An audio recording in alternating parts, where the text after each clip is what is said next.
Hello नमस्कार, आप देख रहे हैं सक्सेस जी सेंटर। आज हम लोग बात करेंगे क्लास 10 का जो सेकंड चैप्टर है भारत में राष्ट्रवाद, उसको हम लोग डिस्कशन करेंगे। इस चैप्टर को काफी इंपॉर्टेंट चैप्टर है, आने वाले 10 क्लास के एग्जाम्स के लिए भी प्लस और जो कॉम्पिटिटिव एग्जाम्स है उनके लिए भी काफी इंपॉर्टेंट ये चैप्टर है। भारत में राष्ट्रवाद के बारे में डिस्कशन करेंगे। आइए, पहला वर्ड क्या है यहाँ पर? राष्ट्रवाद। राष्ट्रवाद होता क्या है? राष्ट्रवाद किसको बोलते हैं? तो ध्यान रहे, राष्ट्रवाद का मतलब है ऐसा कोई भी सोच या ऐसा कोई विचार जिससे किसी देश की जनता को या पूरे देश की जो जनता है उनको एकजुट करने का प्रयास किया जाएगा, यूनाइट करने का एक प्रयास किया जाएगा। इसे क्या बोलते हैं हम लोग? राष्ट्रवाद बोलते हैं। यानी क्या बोल सकते हैं? यानी किसी देश के लोगों को, किसी देश के लोगों को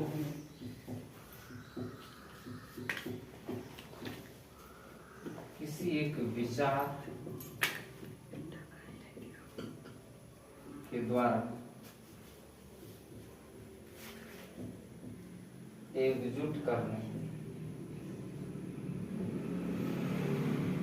करना ही राष्ट्रवाद कहलाता है। राष्ट्रवाद कहलाता है, जिसमें राष्ट्र का हित सर्वोपरि होता है, जिसमें राष्ट्र का हित सर्वोपरि होता है। ठीक, यानी क्या देखें, किसी देश के लोगों को किसी एक विचार के द्वारा एकजुट करना ही क्या कहलाता है? राष्ट्रवाद कहलाता है। और ये राष्ट्रवाद जो है वो राष्ट्र के हित वो सर्वोपरि होता है राष्ट्रवाद। इसमें एक चीज ध्यान रखें, लोगों को राष्ट्र के उत्थान के लिए, राष्ट्र के उत्थान के लिए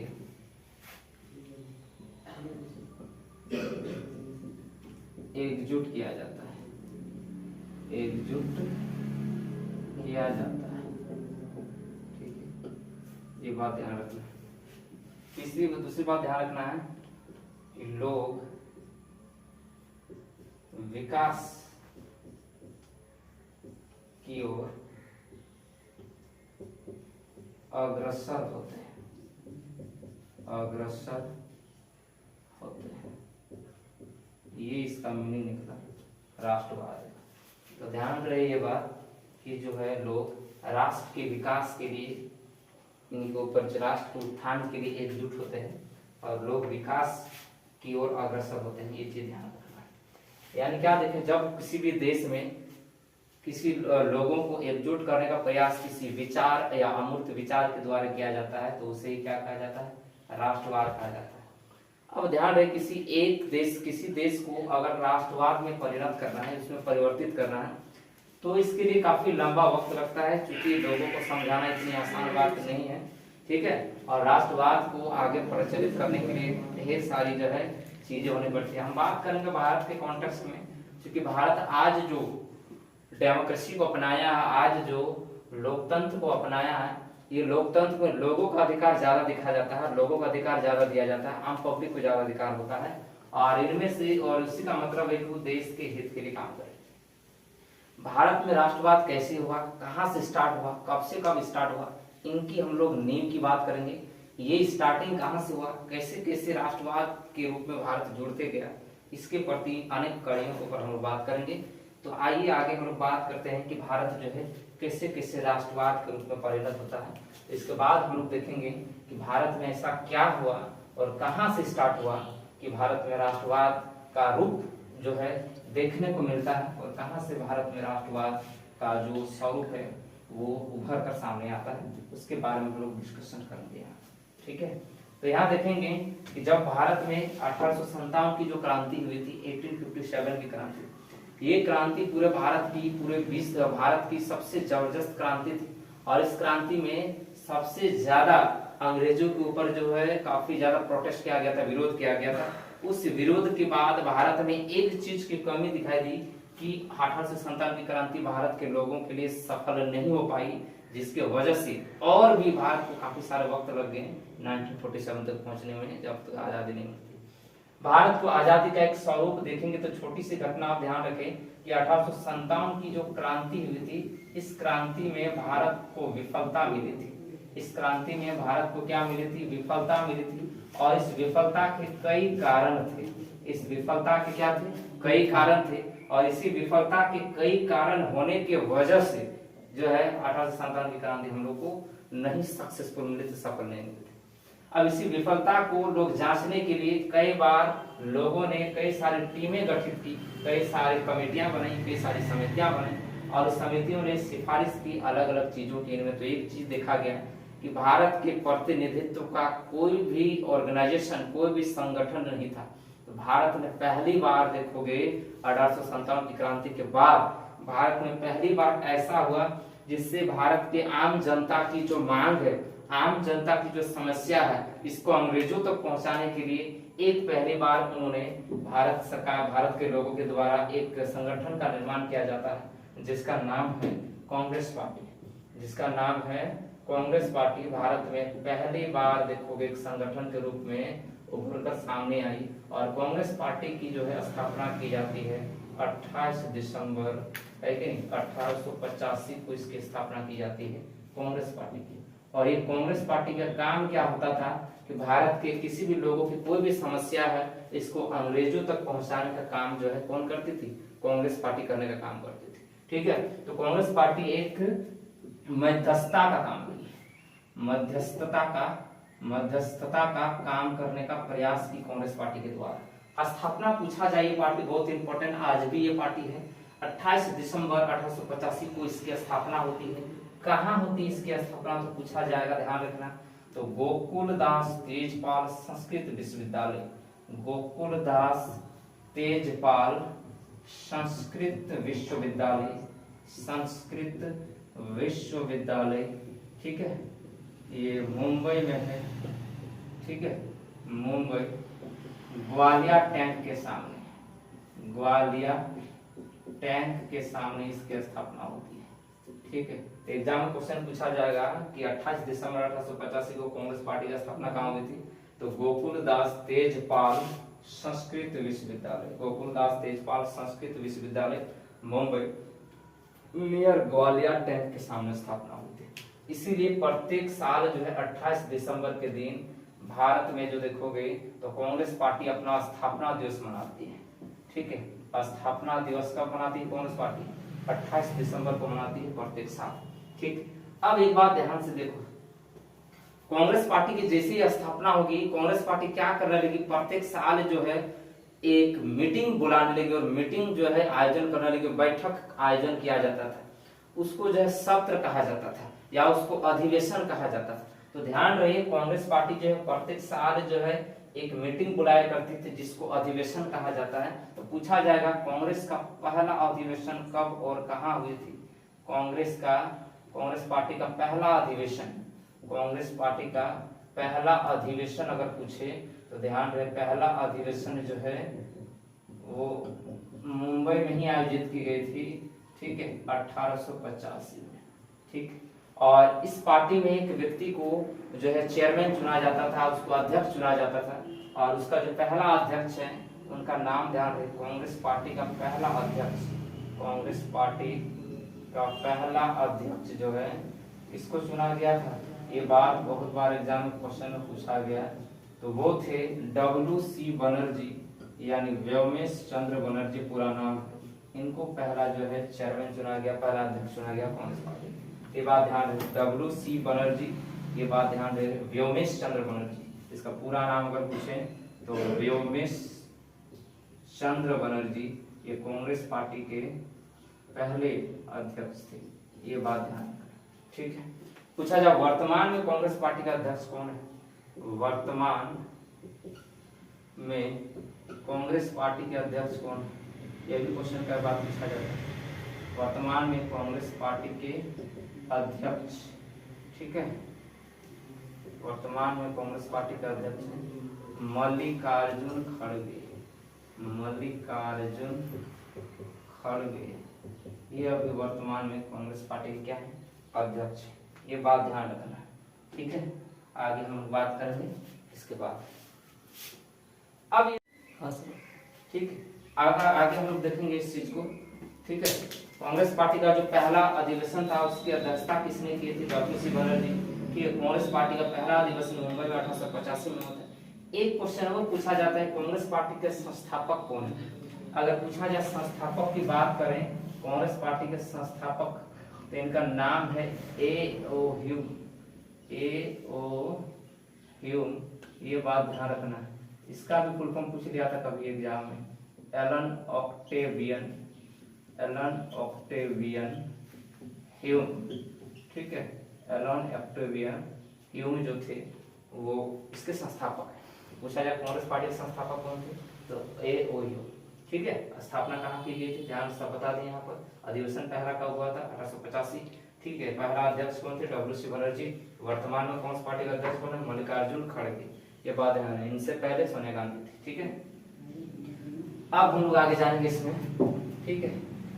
कांग्रेस पार्टी और भी कुछ अधिवेशन बहुत इंपॉर्टेंट है, क्योंकि इन्हीं की अधिवेशन की वजह से आज भारत को आजादी काफी ज्यादा मिलने में सहायता भी हुई।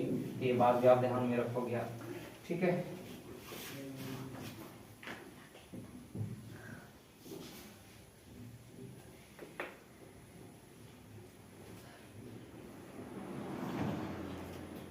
पूछा है कांग्रेस पार्टी का दूसरा अधिवेशन, एग्जाम में पूछा जाता है।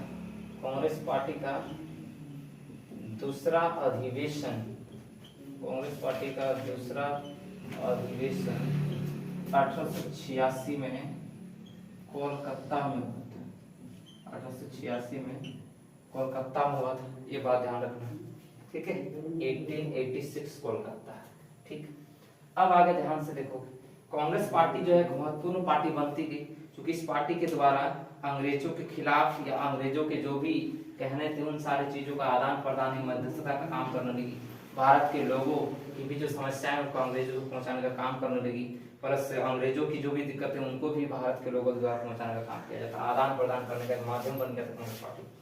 अब उसी बात करेंगे कि 1896 1896 इसमें कांग्रेस का जो कोलकाता सेशन होता है, 1896 कोलकाता अधिवेशन। इस अधिवेशन की एक इंपॉर्टेंट बात ध्यान रखना कि इस अधिवेशन में क्या हुआ था? पहली बार जब भारत का राष्ट्रीय गीत, पहली बार भारत का राष्ट्रीय गीत, पहली बार भारत का राष्ट्रगीत को गाया गया था, राष्ट्रीय गीत को गाया गया था, ठीक, गाया गया। एग्जाम क्वेश्चन पूछा जाएगा कि पहली बार भारत का राष्ट्रगीत को कांग्रेस का कौन सा अधिवेशन में गाया गया था? 1896 कोलकाता अधिवेशन।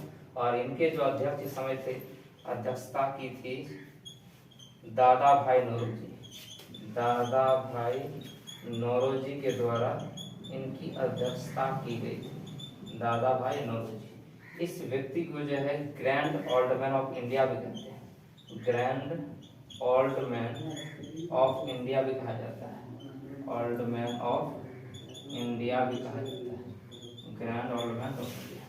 इनकी एक पुस्तक है जो बहुत एग्जाम में पूछा जाता है, उस चीज को ध्यान रखना है, poverty and un British rule in India, poverty and un British rule, British rule in India, ठीक है। ये इनकी पुस्तक का नाम है। क्वेश्चन पूछा जाए poverty and un British rule in India के लेखक का नाम बताओ, आंसर क्या हो जाए? दादा भाई नौरोजी। पूछा जाए grand old man of India के नाम से किसको जाना जाता है? तो दादा भाई नौरोजी को जाना जाता है, ठीक है। इन्होंने 1896 की कोलकाता अधिवेशन की अध्यक्षता की थी पहली बार, और इसी में पहली बार जो है भारत का राष्ट्रगीत को गाया गया। पूछा जाए भारत का राष्ट्रगीत का नाम बताओ, इसका नाम क्या हो जाए? वंदे मातरम। क्या है? वंदे मातरम। और इसको गाने में 65 सेकंड का वक्त लगता है, 65 सेकंड का क्या लगता है? वक्त लगता है। एग्जाम क्वेश्चन पूछा जाएगा वंदे मातरम को गाने में कितना समय लगता है? 65 सेकंड, ठीक है। वंदे मातरम का रचयिता कौन है? क्वेश्चन पूछा जा सकता है। तो वंदे मातरम के जो रचयिता है वो है बंकिम चंद्र चटर्जी है, बंकिम चंद्र चटर्जी इनके रचयिता है। और इनकी एक बुक है जिसका नाम है आनंद मठ, और इसी आनंद मठ बुक से जो है वंदे मातरम को लिखा, ठीक है। एग्जाम में क्वेश्चन पूछा जाएगा कि वंदे मातरम को किस बुक से लिया गया, आनंद मठ। किसके पुस्तक का नाम, ये बंकिम चंद्र चटर्जी की पुस्तक का नाम है, और इसी पुस्तक को रचयिता कौन है, ये बंकिम चंद्र चटर्जी, और आनंद मठ से बुक से लिया गया वंदे मातरम। गाने में समय लगता है 65 सेकंड। ये भारत का क्या है, राष्ट्रीय गीत है कि नहीं, ये बात ध्यान रखना है। ठीक, आगे हम लोग देखेंगे। इसके बाद जो है बहुत ही इंपॉर्टेंट टॉपिक है, उसके बाद हम लोग इस क्रमशः चलते जाएंगे, हम लोग ईयर बाय ईयर चलते जाएंगे। ठीक है, अगला जो टॉपिक है भारत बंगाल का विभाजन, ये हम लोग देख रहे हैं। इसी टॉपिक में इस चैप्टर में पढ़ना है, भारत राष्ट्रवाद बंगाल का विभाजन 1905 में हुआ था बंगाल का विभाजन। ये बात ध्यान रखना, बंगाल कहने का मतलब क्या था, ये बात ध्यान रखना, बंगाल कहने का मतलब क्या था, ये बात है। आज का जो उस समय का जो बंगाल था, वो आज का पूरा झारखंड, आज का झारखंड, आज का उड़ीसा, आज का पश्चिम बंगाल, ठीक है, आज का बांग्लादेश,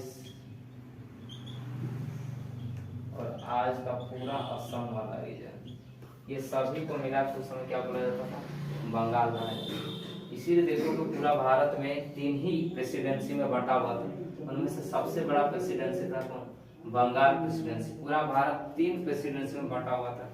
एक था बंगाल, जिसको डिस्कशन कर रहे हैं, दूसरा है बॉम्बे, ठीक है, तीसरा है मद्रास प्रेसिडेंसी। ये 3 जो है प्रेसिडेंसी में पूरा भारत को बांटा गया, बंगाल, बॉम्बे और मद्रास। तो ये जो बंगाल, उस समय कहने का मतलब क्या है, आज का झारखंड, आज का उड़ीसा, आज का पश्चिम बंगाल, आज का बांग्लादेश, आज का असम वाला पूरा, इन सबको मिला के बंगाल कहा जाता था। ठीक, अंग्रेजों ने सबसे पहले देखोगे तो बंगाल के ऊपर कब्जा किया। इनके कई सारे कारण थे। पहला कारण क्या था, यहाँ का जो खनिज संपदा है उसके लिए, यहाँ की जो स्थिति है, यहाँ की जो फर्टाइल लैंड है, इसके लिए भी किया गया था। पर बहुत सारे खनिज संसाधन होने की वजह से इनके ऊपर काफी बड़ा यहाँ पर रुचि भी है। ध्यान रखिए, बंगाल का विभाजन के समय एग्जाम क्वेश्चन पूछा जाएगा कि बंगाल का विभाजन के समय कौन थे भारत के वायसराय। बंगाल के विभाजन के समय, बंगाल के विभाजन के समय भारत के वायसराय, भारत के वायसराय, ठीक है, भारत के वायसराय, ध्यान रखना लॉर्ड कर्जन। एग्जाम में बहुत बार पूछा गया कि भारत बंगाल विभाजन के समय भारत के वायसराय कौन थे, ध्यान रखना लॉर्ड कर्जन। ठीक, बंगाल विभाजन की प्रक्रिया शुरू होती 16 सितंबर के दिन, 16 सितंबर 1905 ईस्वी को, और इसीलिए 16 सितंबर के दिन पूरे बंगाल में शोक दिवस मनाया गया था। शोक दिवस मनाया गया था, साथ ही साथ राखी दिवस भी मनाया गया था। राखी दिवस भी मनाया गया था पूरे बंगाल में 16 सितंबर को 1905। पूरे बंगाल का जब विभाजन किया जा रहा था तो बंगाल के जो लोग थे वो काफी चिंतित थे कि बंगाल इतना बड़ा प्रेसिडेंसी है, इसको विभाजन किया जा रहा है पूरे भारत में, इसकी काफी ज्यादा लोगों ने निंदा भी की थी। इसी के उपलक्ष्य में 1905 ईस्वी में ही कोलकाता के टाउन हॉल शिप से, कोलकाता के टाउन हॉल शिप, कोलकाता के टाउन हॉल शिप से एक आंदोलन शुरू हुआ जिसका नाम है स्वदेशी आंदोलन।